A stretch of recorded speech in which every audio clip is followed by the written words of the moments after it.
beautiful day mga Kadaper Cats. Ako po si Isabel Lenlen from Bacoor, Cavite. And I believe, don't make the same mistake twice. Try mo din yung iba. So, Wow.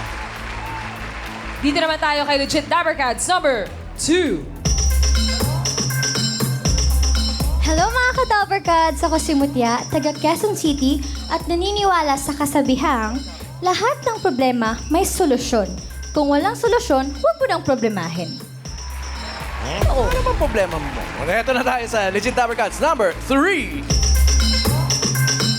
Hello mga Kadaper Cats, ako po si Raiko Mateo, taga Quezon City po at naniniwala po ako sa kasabihang kung kaya ng iba, pagawa mo sa kanila.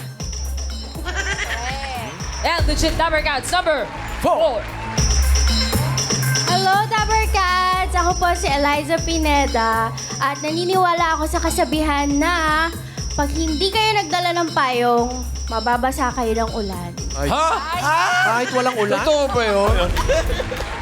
Grabe naman. Nice tip, ah. Okay. Pag di nagdala ng payong, kung walang ulan. Yun lang. Team, Ano?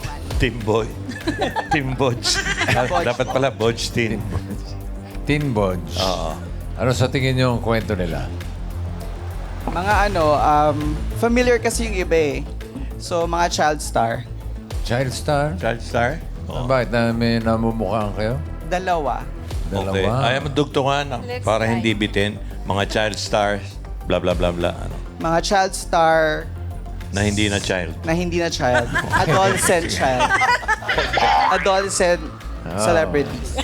Okay. Alam niyo ba na sila ay mga dating child stars? Tama naman pala eh. Galing mo doon, ha? Kasi familiar yung dalawa. Pero walang premyo yun.